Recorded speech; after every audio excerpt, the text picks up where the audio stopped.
This is 99% Invisible. I'm Roman Mars, and I'm in the Octagon House in San Francisco, California, with Avery Trufelman. So I used to work for 99% Invisible, and I used to live in the Bay Area. And I recently came back for a visit, and I wanted Roman to see this octagon-shaped house in San Francisco. I mean, had you encountered an Octagon House before? No, I must have passed this one at some point. I lived in San Francisco for 8 years. I once thought this house was some sort of standalone bit of quirky architecture. But when I left the Bay Area, I realized this was not the only Octagon House. Octagon-shaped houses are absolutely everywhere. There's a whole bevy of Octagon houses out in Long Island. There are at least a dozen Octagon houses in upstate New York, and if you zoom out, there's one in New Bedford, Massachusetts, in Connecticut, in Kansas, in Alabama, and honestly, if you search Octagon House plus state, you will probably find one. This Octagon House, the one out in Cow Hollow, isn't even the only Octagon House in San Francisco. There are 2 others, but it is the only one that's open to the public every other Sunday. It's lovely. That's the first thing. But Yeah, can you do your magic? Can you describe it? it's powder blue. It is an octagon. It has these things that what I think are the kind of the joins where each side joins. It looks like a hinge, so it looks like a giant toddler could unfold it. Yes.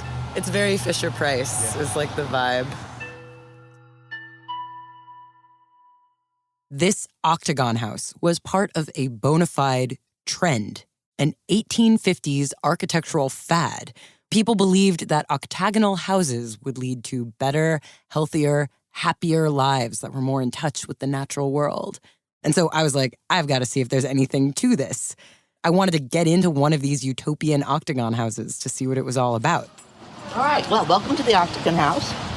The technical name for this Octagon House is the McElroy House because a family named McElroy built the house when they moved out west. And then they decide they're going to build this new fad of a home, an octagon home. And you find out more about that when you go in there. But here's what I learned about the Octagon House fad once I went in there. Very little. Do you know anything more about the Octagon House fad? The museum contents are colonial and federalist. Yeah. The exterior is 1861. And so nothing in this was originally part of the Octagon. Is there any one artifact? There's not. No. Okay. No, absolutely not. It was... It turns out that the McElroy Octagon House is run by a group called the Colonial Dames of America. And the purpose of the group is to preserve colonial and federalist history. So now you're in colonial times here, up through 1787. And the Colonial Dames just so happened to buy this octagon-shaped house when it was condemned in 1952. It cost them $1. They thought it was cool, and so they just filled it with their own historical archive, which has absolutely nothing to do with the Octagon House or the era it was built in.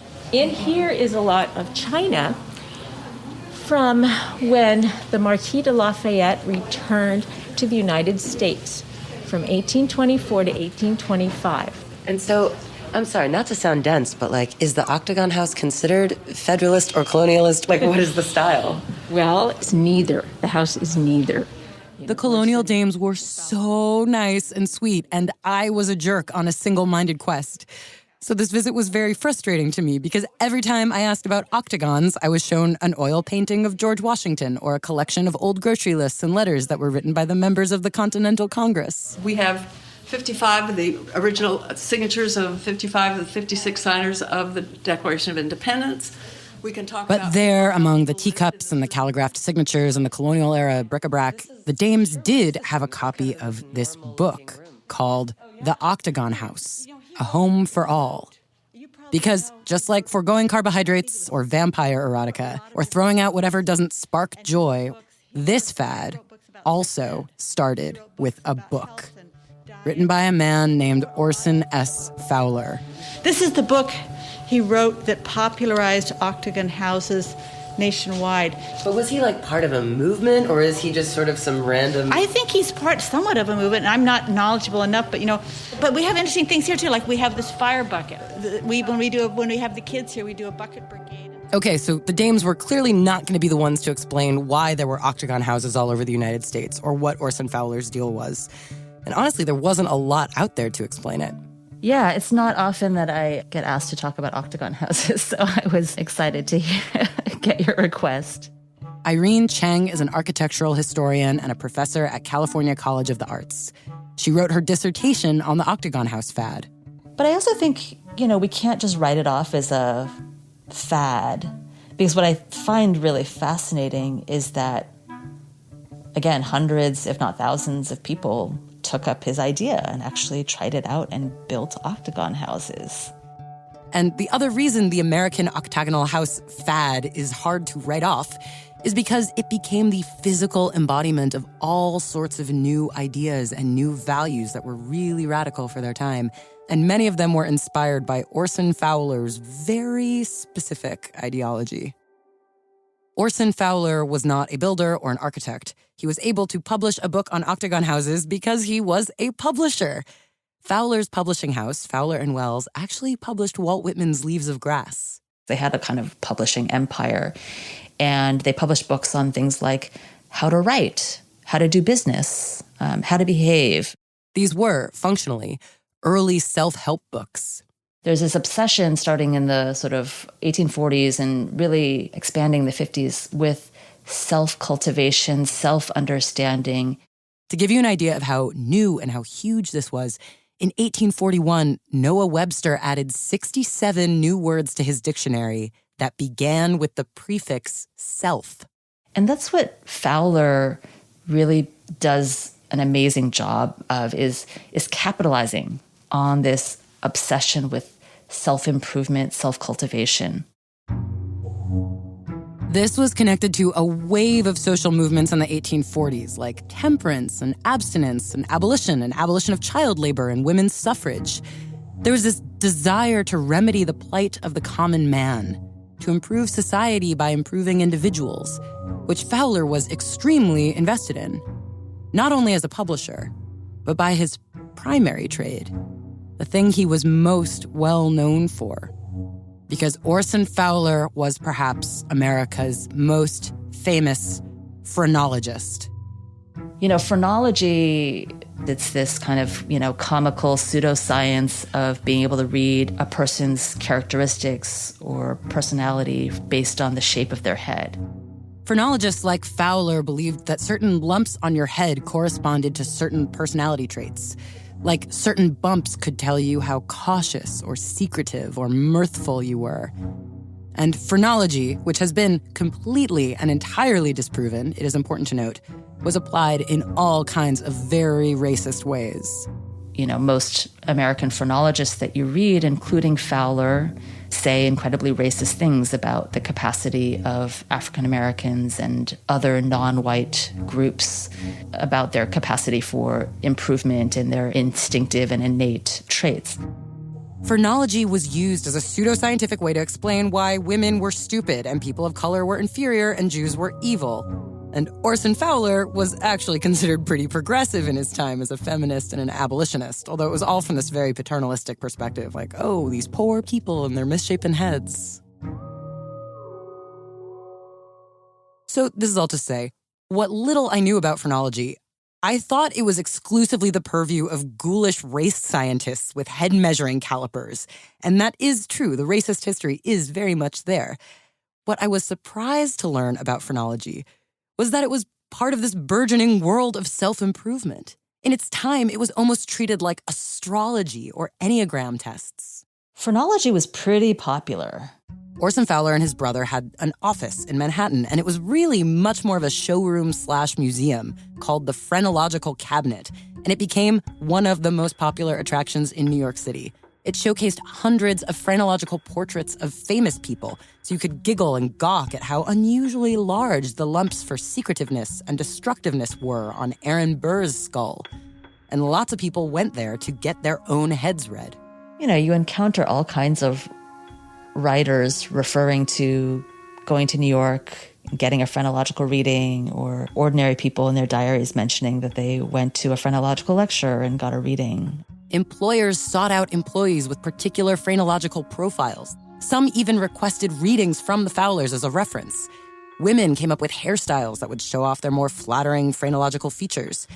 And Fowler and Wells published the American Phrenological Journal. So I think it's really telling, for example, that on the cover of their journal, the American Phrenological Journal, the motto is "Know thyself." And there were not a lot of tools for doing that. This was before the invention of talk therapy. This is before Freud. So people were aching to know more about themselves and improve themselves. And at the time, phrenology fit right in with all of Fowler's proto-self-help literature. In the hands of Fowler and his family, what they were really selling is this kind of method of knowing yourself, knowing your own capacities and proclivities, and then using that self-knowledge to strategically improve yourself. Strangely, it was phrenology that led Fowler to architecture. In all of his phrenological observations, there were two particular head lumps that interested him. There was supposedly a lump for inhabitiveness, which is basically the desire to nest, and a lump for constructiveness, which was related to the desire to build a house. Fowler essentially came to the conclusion that all men should discover the pleasure of building their own home to meet their own particular unique needs. And Fowler decided that the best, most beautiful, most healthy, most cost-efficient way for everyone to build their own home would be to build a house in the shape of an octagon. And according to his book, here's why. Most fundamentally, if you have a house with a lot of sides, you can add more windows to all the sides and get more light. And you can look out of all those windows and feel more of a connection with nature. Give me a beautiful landscape and an elevated site. This also guarantees a fresh, dry atmosphere. And because the house approximated a circle, air was supposed to circulate well through it. He's also obsessed, like many 19th century domestic reformers, with ventilation. For every human being requires a copious and constant supply of this commodity, so indispensable not merely to human comfort, but even existence. The octagon was supposed to be practical, more affordable to the common man. It was supposed to look very humble, without much fancy adornment or decor. Fowler says ornament is very expensive and shouldn't be the primary concern. Instead, you should focus on function, health, efficiency. This sounds like the rationale of 20th century modernism. But this is the mid-1800s. Le Corbusier wouldn't even be born for a few more decades at the time that Fowler was developing his ideas. And the biggest one was design for all. The octagon was supposed to be economical and efficient. Now, since a given length of octagon wall will enclose 1/5 more space than the same length of wall in a square shape, of course, you can have the same size wall for 1/5 less money. I don't quite get it, but that's perhaps my tiny little woman skull. It's filled with all of these diagrams, like quasi-mathematical diagrams. And then he, compares the numbers and shows that the octagon is far more efficient. Fowler claimed his house would save energy in terms of physical exertion, you wouldn't have to walk as much. What a vast number of steps will the octagon save a large and stirring family annually over a square? This was, as he notes, especially important for the women of the house. She can save her steps and save her strength so that she can bear stronger children, essentially. How much fretfulness and ill temper, as well as exhaustion and sickness in unhandy house occasions. Nor does the evil end here. It often generally, by perpetually irritating mothers, sours the tempers of their children, even before birth, thus rendering the whole family bad dispositioned by nature. So this is where we start to get into the more wild claims about the octagon. Because Fowler is basically this house will be the great reformer. It will liberate women from chores. It will put everyone in a better mood. It will have this big main parlor to hang out in so that you can keep the family unit intact so no one has to go out and socialize in bars. These spaces in the city that are emerging where men can behave in unseemly ways with other men. So that's ostensibly about temperance and men getting drunk and rowdy in bars. But it's also about behavior and propriety, because Fowler was really obsessed with this idea of proper sexuality, which is to say the old-fashioned notion of courtship, which Fowler imagined would play out well in the beautiful parlor of the octagon. So he writes about the parlor as a space for the cultivation of this proper sexuality. And then, seemingly, out of nowhere, in the middle of the Octagon book, Fowler starts going on this long tangent about fruit. Different kinds of fruit, the best kinds of fruit. And you come across these passages where he goes on and on about apples. You're like, why are you so obsessed with apples? Okay, this argument I really love. Fowler claims that living in an octagon shape would be more conducive to what was then the radical, fringy movement known as vegetarianism. You know, for farmers, apples were a fruit that could be stored for a long time, so you could have like fresh fruit in the winter and into the spring. In Fowler's vision, the ideal octagon house would be made entirely out of concrete, and you'd mix your own gravel yourself, of course, to know the pleasure of building. And it would mean you'd have this big, thick cement cellar. How incomparably superior in every respect this basement to our present pit hole cellars. This gravel cellar had the capacity to get and stay very, very cold, and this is in the days before refrigeration. So the cold storage might help you, in the words of Fowler, substitute berries and their juice in place of milk and butter. And so the house becomes a prosthetic that helps support these systems and processes by which, you know, you can feed the body healthy food that will make it stronger, just as the layout of the house helps facilitate kind of efficient movement. And so Orson Fowler's vision was that all of his philosophies would coalesce in the shape of an octagon. And the Octagon home would become the ultimate self-improvement machine. Fowler published his book, The Octagon House, A Home for All, in 1853, and it became a sensation. Hundreds of octagon houses started popping up all over the country. It could have even been thousands of octagon houses. There was never an official count of how many got built. There was even a vegetarian abolitionist commune made entirely of octagon houses in Kansas. It was called Octagon City. That utopian experiment ultimately only lasted a few months, but the point is, Fowler's ideas caught on and spread with the Octagon House, which is hilarious because at the time that Fowler was writing this book, all of his assertions were more or less guesses. He was building his very first Octagon House at the same time that he was writing this book about why they were so great and why they worked so well. And Fowler's own Octagon House wasn't a simple, modest house like the ones he ostensibly advocated for. Fowler constructed a massive 60-room octagon-shaped mansion in Fishkill, New York. And he actually devoted himself so thoroughly to building this Octagon House that Walt Whitman had to take over the publishing house. Fowler thought his Octagon House would be his showpiece, his proof that his theories for optimal living were right. It was widely mocked as Fowler's folly. For a few years, Fowler was able to enjoy the fruits of his labor. He lived in his Octagon House and invited friends over for vegetarian meals and lectured about phrenology and wrote for the Phrenological Journal. But in the economic depression of 1857, the Octagon fad started to slow down, and Fowler himself fell on hard times. He rented out his Octagon mansion, and it was converted into a boarding house, where it became the scene of a massive typhoid outbreak, partially because of a cesspool seepage through Fowler's supposedly superior gravel walls. Fowler's Folly was abandoned by 1880, and Fowler died in 1887, and the house was torn down 10 years later. That such a house, what earthly habitation could be more beautiful, more imposing, more convenient, or more comfortable? Okay, so Fowler's Folly was a bust. But so many octagons are still around, presumably made by people who could mix their concrete better than Orson Fowler could. And so if Fowler's ideas were so obviously bunk, then why did octagon houses spread so widely in the way they did? I reasoned there had to be something to living in an octagon. And I've grown up in the house, very much a part of my life throughout my entire life. Michael Lombardi is a caretaker of the Armour Steiner House in Irvington, New York. It's massive, impressive, perhaps the most famous octagon house in America, and not far from where Fowler's Folly would be if it were still standing. The physical proximity to where Orson Squire Fowler built his home in Fishkill, New York, it's true that we're relatively close to where that was.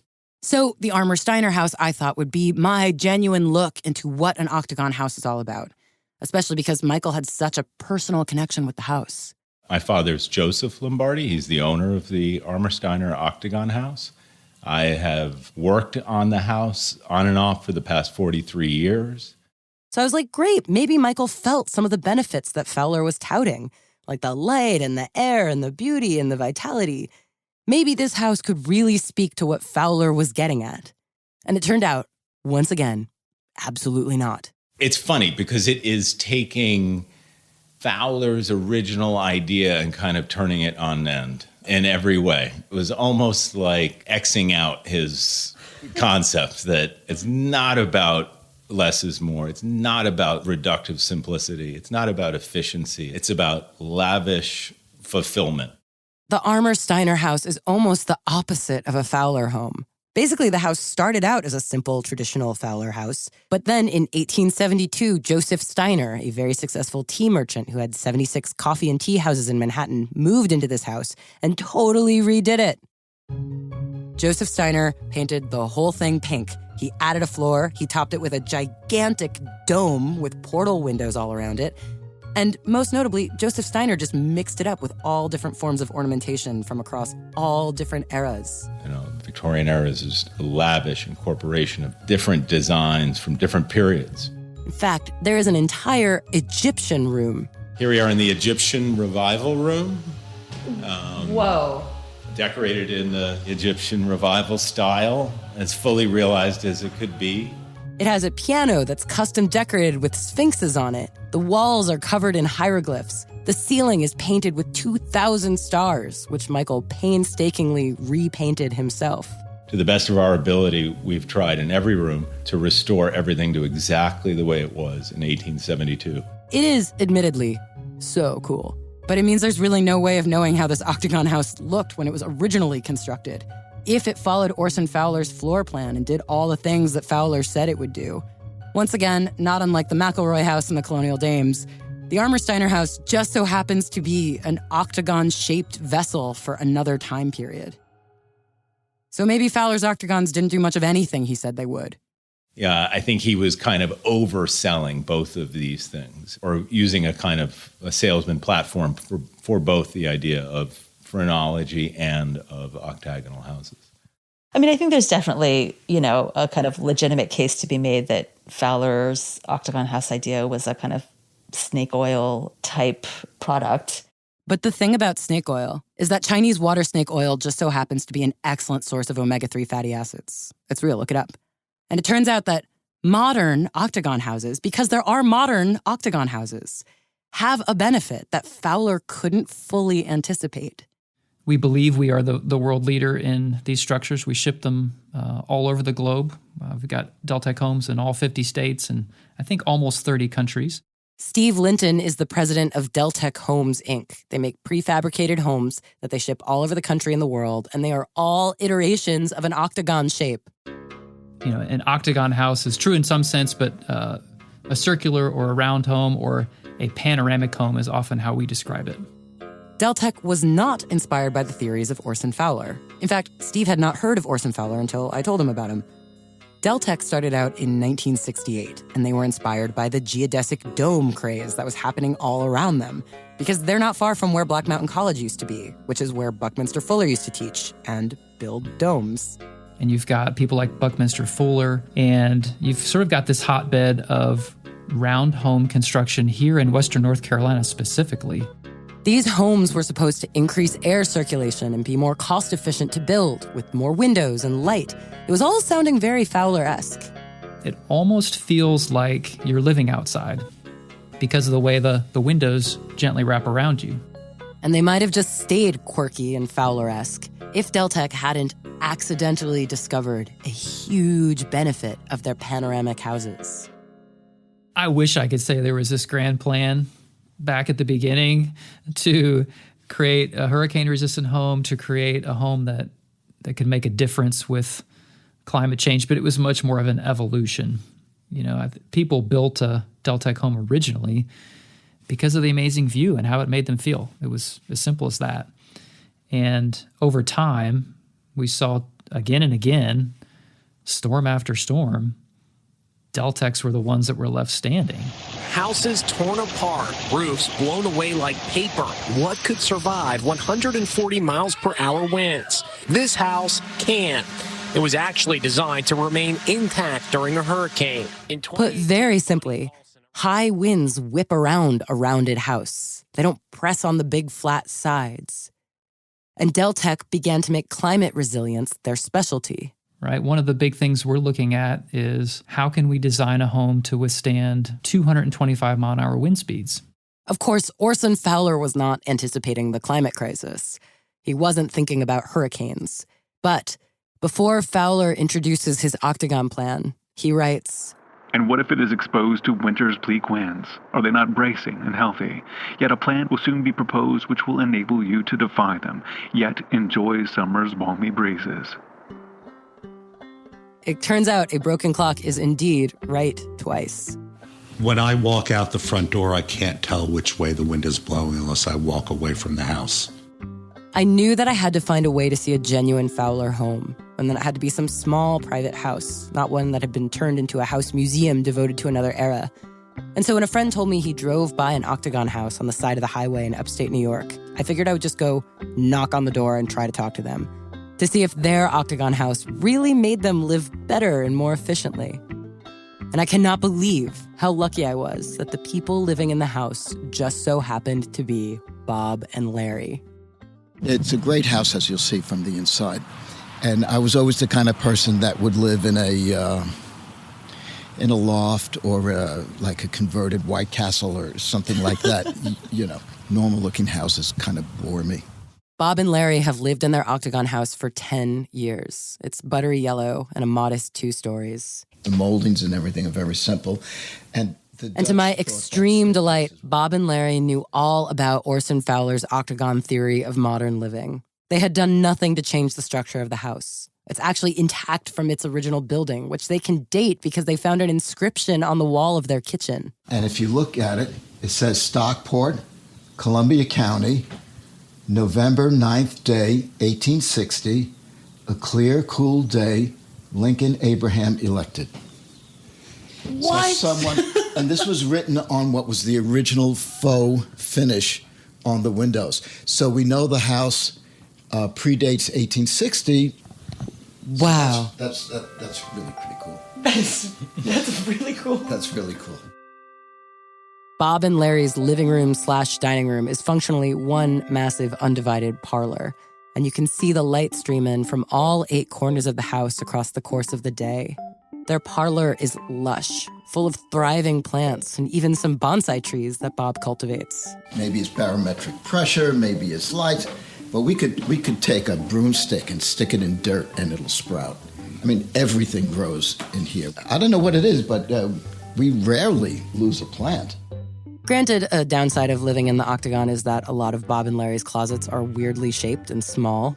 You can see that the closets are triangular. Yeah, here's a supply closet. You've made great use of this, though. It's a very strange space. Yeah, but you know, we're strange people. Ultimately, the benefits outweigh the costs for Bob and Larry. It's like, by accident or by fluke or by luck, the Octagon House as a technology more or less worked for them. Architecturally, Bob and Larry are living Fowler's 8-sided vision. The thought that light was beneficial, we know that's true. Air circulation being beneficial. Bob says if they leave the door open on a summer day, a breeze runs through the house and it circulates very well. And since living in the house, Bob and Larry themselves began planting fruit trees. Peaches and apples and cherries. For the last couple of years, because of health issues, I've been less active. But before that, I would pretty regularly can preserves. Were you saying you got the idea for the fruit trees from reading Fowler's book? Well, what's the history of the property? From the house. I love that. They didn't learn it from the book. They learned it from the house. It's nice having the amount of space and the amount of light, and it clears my mind. It's great. You know, sometimes we just sit here, and Larry is in very poor health, but we still tell each other, you know, how lucky we are to be able to put up with each other all of this time. You know, we like to say, you know, we've been together for 25 years, but it's really 47 in straight life. Because, you know, we're not staying together for the sake of the kids or, you know, to show face or anything like that. You know, we're with each other because we want to. You know, we're having a good time. And the house is good for us. Although, you know, Bob and Larry could learn to live in a converted White Castle. Yeah, I mean, I would never, say that the Octagon House is an idea that we should revive today because it's a great way of building. But I think they're really interesting to think about just because they are so eccentric. I'm really interested in what compelled people to actually adopt the idea for a time. What I've realized is that over and over again, when culture is shifting and values are changing and people are looking for new ways of living, that's when vernacular design reaches beyond the square. All those domes and yurts and octagons were all full of promise and new ideas. And sure, you could call them fads, but that's sort of writing them off. I think the thing about fads is they're short-lived, but they also point to the possibility of sudden shifts in culture and rapid changes in attitude. The hallmark of a fad is that it goes away quickly, that it didn't last, that it failed. But Professor Cheng says what's really interesting about a fad is how it starts, its capacity to take off so quickly. There's power in understanding what gets so many people on board with something new and radical. And, for somebody who's interested in the possibility of meaningful change, it's interesting sometimes to study the techniques of dissemination and what were the techniques of persuasion that compelled people to try something different and try something new. Because homes, by their very nature of being homey, are supposed to be familiar. They're supposed to be what we already know. And something about the octagon shape, something about breaking out of the literal box, seemed to liberate the people who interacted with them. The octagons seemed to provide the space for inhabitants to break their own molds, to try on new lifestyles, like canning their own peaches or restoring a Sphinx piano, or, hell, taking this radical structure and filling it up with collections of colonial tea sets. The Colonial Dame Museum inside of an Octagon House is the biggest manifestation of a square peg in a round hole that I've ever seen, architecturally. A square peg in an octagonal hole. I just and I love it. Thank you so much for coming with me.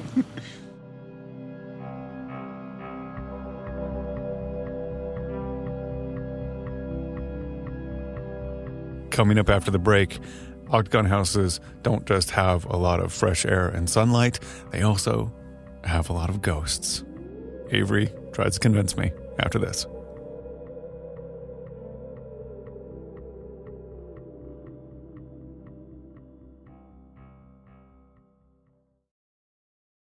So, hi, Roman.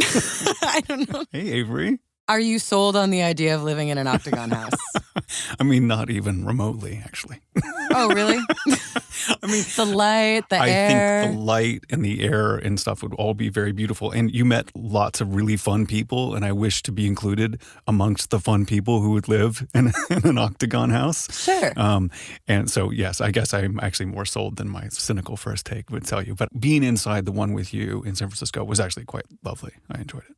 Yeah, and that's the thing. That was like a museum renovated Octagon house. Like going into an actual home, it is kind of incredible. I mean, there's all this space and it's got all this light. And honestly, after going to all these Octagon houses, I was like, I'm pretty sold, especially after seeing Bob and Larry. I was like, I'm pretty sold. This looks pretty nice. But if you are considering moving into an octagon-shaped house, you should be warned that it is probably haunted. Okay. Do you feel like there are notable differences living in an Octagon house? Well, the light, for one. And the ghosts. And the ghosts. Wait. First the light, then the ghost. Yeah. What about the light? So I shouldn't say that all Octagon houses are haunted. I can't speak for all Octagon houses. But I have to say, when I was beginning to research this story, I was like, surely other people must have made podcasts about Octagon houses. And I looked around and they were all like ghost hunting podcasts. Mm-hmm. At first I was like, oh, whatever. Anyone thinks anything's haunted. But Bob and Larry specifically are not normally the ghost hunting types. Are you ghost people? No. I wish I could capture your face. And neither is Michael Lombardi at the Armour Steiner house. Is it haunted? It is. There is a ghost. Yep. And I'm not a big ghost proponent, or I'm not running around talking about ghosts. But there is absolutely a ghost here at the Octagon House. Like you felt it? I have felt it. I have smelled it. She comes in the form of floral scent. What? Of lilacs. Yep. So Orson Fowler had nothing about like guaranteed ghosts or anything. But octagons do seem to attract a certain kind of like genre of ghost, which is to say playful with bizarre but generally okay vibes. She's mischievous. She's done things that I can't explain. My father has a couple of ones early on. He was trying to open up a window that was painted shut, and he couldn't get the window open, and he kept, rattling it, moving it. And so he went to go to the kitchen to get a knife or a screwdriver or something. And when he came back, the window was wide open. Wait. There's more.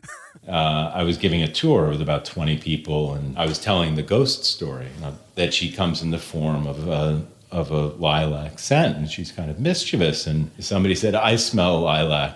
And there was some chuckling. And then another person said, "I smell lilac." And then another person said, "I smell lilac." And then everyone got really quiet. And it was like the tour was over. And everybody just walked carefully out of the house. And that was it.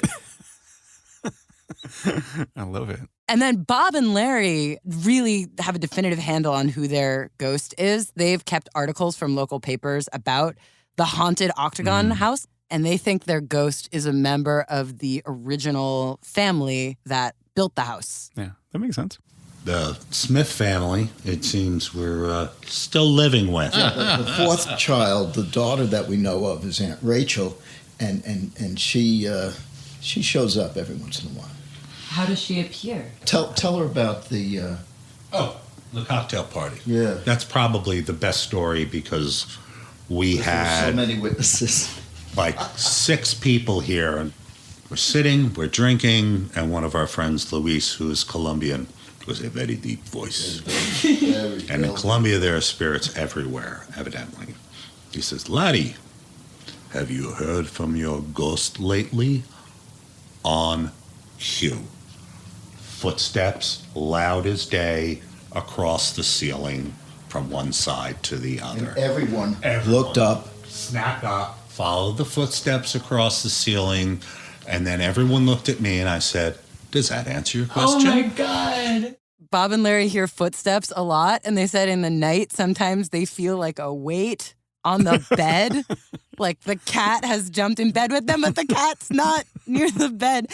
And you might be like, oh, well, they're old creaky buildings, and like the wind comes through in funky ways.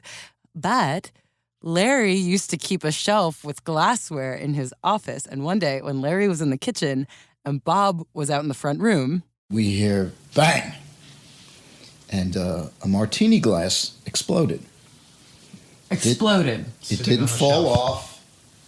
It had been there. It wasn't like newly cleaned or it was just sitting there like every other glass was sitting there. Doesn't this scare you? Not at all. Everyone who we was... kind of reached détente with Rachel. And, people that come here always say the house has such a good vibe to it. And I think that's Rachel. That's sweet. I think it's Bob and Larry who makes the good vibe. Wait, why? Well, they just seem humble and of good spirits and very kind and make a warm place. And that includes a warm welcome to Rachel as well. But do you buy it? Do you think the ghosts are real? Well, okay. So I don't think they're real, but I enjoy people enjoying their homes and enjoying stories and enjoying laughing and having dinner parties with baritone Colombians who conjure ghosts. I love all that. And so it doesn't matter what I really believe. I like it as a story. Fair enough. It was just funny, like thinking about the Octagon House. I was like, oh, I feel like the apartment I live in is probably very old and presumably lots of people have lived in here. And of course, the Octagon just sort of by very nature of its differentness points out the things that are actually like quite normal about houses. We're like, oh, like light, air, aren't they great? Like history, it's so cool that like this house has had many lives and was like constructed by someone who had dreams and goals and a way they wanted to live. But in a weird way, just the shape of it announces itself more. Like you can see the hand of intention. Exactly. And I feel like that lends itself better to ghosts. I think you put your finger on it, which is it is a shape and an intentionality that concentrates energy and attention. And you could say, well, then therefore it concentrates spectral activity. Or you could say it concentrates stories and thinking about the past. Right. But this is a place that screams for that kind of attention. And it is a place where you kind of know you're part of history when you're in it. Even when it was just being built, they knew. Totally. And that carries forward to today. And so everything becomes a story. Everything gets wrapped up in a story. And a ghost story wraps up a ton of things, you know? It really is a nice basket to hold history. And that's why I like ghost stories a lot, even though I'm not really a believer in ghosts. Well, thanks so much for telling us stories and coming back on 99% Invisible. It was a real pleasure to have yeah, you. of course. I'm just your friendly ghost haunting your workplace.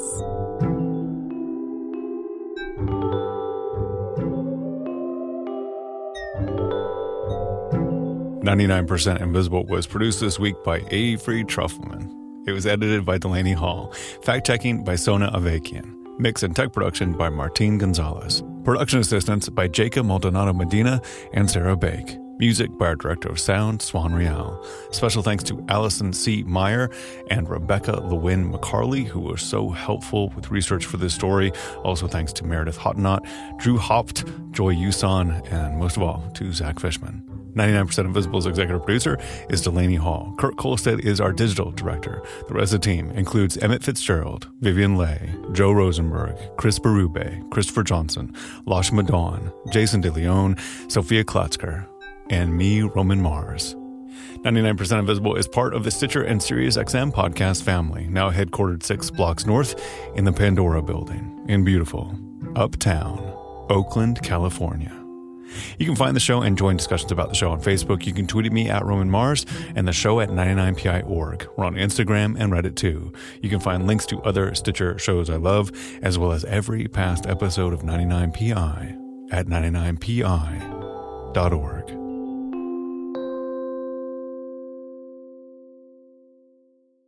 So this is new since I've been here. How do you do the Stitcher stings? So we kind of like figure them out, like kind of at the last minute. It's like the last thing we do on the show at all. So do you have any ideas?